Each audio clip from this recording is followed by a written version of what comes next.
दो ऐसे स्टॉक्स जिसके ऊपर जो निवेशक हैं उनको ध्यान रखना चाहिए। तो बेसिकली आज उसी के बारे में बात करने वाले हैं। तो बेसिकली जैसा कि हम सभी जानते हैं कि जो निफ्टी 50 है उसमें बुल मार्केट की ऑलरेडी स्टार्टिंग हो चुकी है। तो हमें किस तरीके से स्टॉक मार्केट में काम करना है और अभी ऐसी कौन सी दो कंपनीज़ हैं जो अभी भी डिस्काउंट पर अवेलेबल हैं, मैं उसके बारे में इस वीडियो में बात करने वाला हूँ। तो जो लिस्ट में जो पहली कंपनी है उसका नाम है दीपक नाइट्रेट। बेसिकली जो सोडियम का जो सेक्टर है उसमें कंपनी मार्केट की लीडर है। और अगर आपको इस कंपनी के बारे में नहीं पता है तो आपको इस कंपनी में ज़रूर से अपनी स्टडी करनी चाहिए। बेसिकली ये मैं ऑल टाइम पे भी आपको रिटर्न दिखा रहा था। तो अभी कंपनी अच्छे खासे डिस्काउंट में अवेलेबल है और कंपनी ने नीचे से काफ़ी बढ़िया रिकवरी भी दिखा दी है। मैं आपको दिखाना चाहूँगा, ये आपको दिखाई दे रहा होगा। ये नीचे जो मैंने अभी इसको रिकवरी दिखाई, लगभग 24% का डिस्काउंट था। और अभी आपको मैं ऊपर से दिखाता हूँ डिस्काउंट कितना कवर कर लिया है। लगभग 19% की रिकवरी स्टॉक ने ऑलरेडी दिखा दी है। तो अगर अभी भी आप चाहें तो इस स्टॉक में अपना फोकस रख सकते हैं। तो बात करेंगे कंपनी करती क्या है। तो कंपनी बेसिकली जो केमिकल हैं, स्पेशली केमिकल हैं, उनको बनाने का कंपनी काम करती है। तो बेसिकली अभी इसका करंट प्राइस और हाई और लो आप देख पाएंगे। और कंपनी मार्केट की लीडर है। अभी स्टॉक के बारे में ऑलरेडी डिस्कस कर लिया है। सबसे बड़ी बात है, आप यहाँ पर इसकी जो प्रॉस और कॉन्स देखें तो company almost debt free company है, और जो कि एक अच्छी बात है। और जो कंपनी ने रिसेंटली जो अपने रिज़ल्ट प्रोवाइड कराए थे वो भी ठीक ठाक थे, आप यहाँ पर देख पाएंगे। जो कंपनी की जो सेल्स है क्वार्टरली, वो देखिए लगातार ग्रोइंग मैनर में। बट इस बार जो कंपनी की जो सेल्स थी वो as per the market expectation नहीं थी। और जो कंपनी है आने वाले टाइम पे अच्छे रिजल्ट डिक्लेयर कर सकती है। इस वजह से कंपनी एक का स्टॉक जो रन अप ऑलरेडी दिखा रहा है। और जब ऐसे शेयर्स अपने 52 वीक हाई को टच करना शुरू कर दें तो आपको समझ लेना चाहिए कि मार्केट में अच्छी खबर की शुरुआत हो चुकी है, बुल मार्केट की स्टार्टिंग हो चुकी है। तो अगर आप अभी भी ऐसे शेयर्स को परचेज़ करना चाहते हैं और अपने स्टॉक अपने पोर्टफोलियो में जगह देना चाहते हैं तो आपका अभी जो मौका है पूरी तरीके से गया नहीं है। तो आप इस कंपनी को स्टडी करें। बेसिकली आप कंपनी के जो प्रॉफिट है ईयरली वो देखिए। बेसिकली अभी हुआ क्या था, इनके जो एक प्लांट है गुजरात का, वहाँ पर आग लग गई थी। उसकी वजह से भी कुछ इम्पैक्ट आया। और अभी आप ये देखिए 1067 करोड़ की जो सेल थी वो 852 करोड़ की सेल्स रह गई है ईयर ऑन ईयर अगर हम बात करें तो जो कि एक अच्छा साइन नहीं है। और ये कंपनी के पास परफॉर्मेंस है, आप यहाँ पर ये देख पाएंगे कंपनी के पास परफॉर्मेंस ये हैं। बट आप इससे कंपनी से एक्सपेक्टेशन रख सकते हैं कि ये आपको अच्छे रिजल्ट, अच्छे रिटर्न्स बना कर दे। तो अगर आप केमिकल कंपनी में किसी डिस्काउंटेड कंपनी को ढूंढ रहे थे तो ये कंपनी आपके रडार पर होनी चाहिए। शेयर होल्डिंग पैटर्न के बारे में डिस्कस करना चाहेंगे। देखिए आप देखिए 49% प्रमोटर लेकर बैठे हैं। एफ ने अपना इसमें स्टेक बेचा है। और आप यहाँ पर देखिए जो डी हैं उसमें उन्होंने अपना स्टॉक बीच में अपना स्टॉक जो स्टेक है, सॉरी, जो वो लगातार अपना बढ़ाते जा रहे हैं।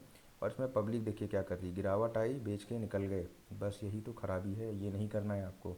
अगर कोई कंपनी आपने उसका बिज़नेस नहीं पढ़ा है आपने, तो आपको पहले बिज़नेस को पढ़ना है। अगर आप बिज़नेस के बारे में नहीं जानते हैं तो आप कंपनी को ऐसे बेच करके निकलते जाएंगे, वो नहीं करना है आपको। बात कर लेते हैं कंपनी करती क्या है।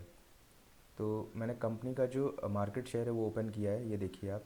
और फ्लूइड एडेसिव नाइट्रो, और ये देखिए नाइट्रो के जो बिज़नेस में ऑप्टिकल ब्राइटनेस एजेंट। और इसका जो सेगमेंट वाइज ब्रेकअप आप यहाँ पर देखिए। बेसिकली कंपनी एक्सपोर्ट भी करती है बाहर की कंट्रीज़ में। बट ये मुझे काफ़ी बढ़िया चीज़ इसकी लगी कंपनी की कि इंडिया से लगभग केवल इंडिया से 77% की जो कमाई है वो इंडिया से कंपनी कर रही है, जो कि एक अच्छा साइन माना जाता है।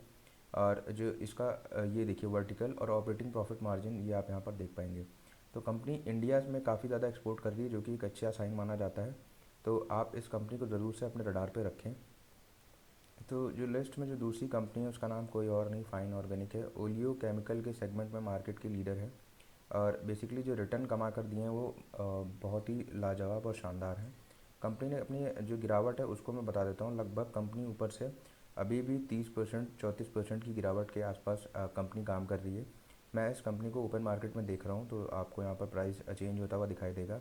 तो अगर आपको ओलियो केमिकल के बारे में नहीं पता तो मैं आपको बता देता हूँ। ओलियो केमिकल का बेसिकली जो यूज़ होता है काफ़ी सारी चीज़ों में होता है।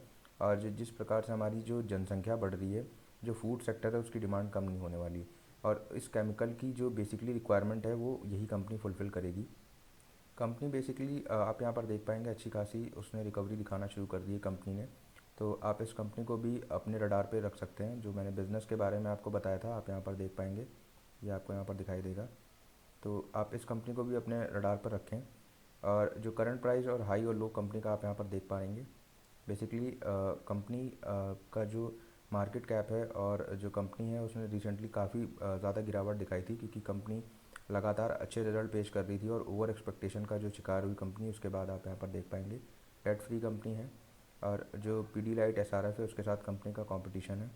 तो आप यहाँ पर देखिए जो सेल्स हैं वो किस प्रकार से ग्रोइंग मैनर में है, ऑपरेटिंग प्रॉफिट डबल डिजिट में है और बाकी सारी चीज़ें भी आपको यहाँ पर स्टडी करनी चाहिए। और अभी कंपनी को लिस्टेड हुए 5 साल का समय नहीं हुआ है। रिज़र्व कंपनी के पास आपको यहाँ पर दिखाई देगा।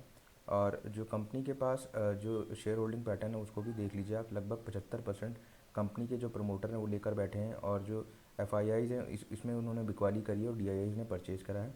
और ये देखकर काफ़ी अच्छा लगा जो पब्लिक है इसमें अपना स्टेक बढ़ा रही है। तो बिज़नेस कहाँ से कंपनी अर्न करती है उसके बारे में बात करेंगे। तो मैंने ये बिज़नेस कंपनी का ओपन कर रखा है, आप यहाँ पर देखिए। जो food and plastic market segment है उसमें कंपनी और ओलियो केमिकल के सेगमेंट से 40% की अर्निंग करती है कंपनी। लोकेशन वाइज ब्रेकअप भी आप यहाँ पर, और जो प्रोडक्ट वाइज ब्रेकअप आप यहाँ पर देखिए। जो रेस्ट ऑफ द वर्ल्ड से 60% है। देखिए कंपनी एक्सपोर्ट बहुत ज़्यादा करती है, तो आपको मैंने ऑलरेडी एक वीडियो में एक्सप्लेन किया, अगर कोई कंपनी ज़्यादा एक्सपोर्ट कर रही है तो उस कंपनी में हमें अपना मैक्सिमम 5 से 7% का स्टेक देकर चलना है। अगर आपने इस कंपनी में ज़्यादा स्टेक दिया रिटर्न के लालच के चक्कर में, तो होगा क्या, अगर किसी भी इनके क्लाइंट से या किसी भी प्रॉब्लम की वजह से, लाइक करंट सिनेरियो अगर हम ले लें, तो अगर इन्फ्लेशन की समस्या आती है, ऐसी कोई प्रॉब्लम आती है, तो आपको इस ऐसी कंपनी में 30 से 35% की गिरावट देखने को मिलेगी और जिससे आपका जो पोर्टफोलियो वो भी हैम्पर होगा। तो इन दोनों कंपनीज़ को आपको अपने रडार पर रखना चाहिए। और अगर आप अभी भी अपना इन्वेस्टमेंट प्लान करना चाहते हैं तो आप इन दोनों कंपनी को स्टडी कर सकते हैं। मैंने ये वीडियो स्टडी पर्पज़ के लिए बनाया है। तो बेसिकली अगर आप चाहें तो इन दोनों कंपनीज़ को स्टडी करके अपना इन्वेस्टमेंट प्लान कर सकते हैं। तो बेसिकली मैं आपसे चाहूँगा कि आप स्टॉक मार्केट को सीखते रहें और आगे बढ़ते रहें। तो अगर आपको मेरी बनाई गई जो पढ़ाई गई नॉलेज है उससे आपको थोड़ी सी भी नॉलेज मिल रही, तो आप इस चैनल को सब्सक्राइब करके मुझे सपोर्ट कर सकते हैं। और ऐसी कई सारी और वीडियोस को बनाया है, तो आप चाहें तो इन वीडियोस को देख सकते हैं। तो मैं आपसे इस वीडियो में इतना ही बात करूँगा। मिलता हूँ आपको किसी और वीडियो में, तब तक के लिए बाय बाय।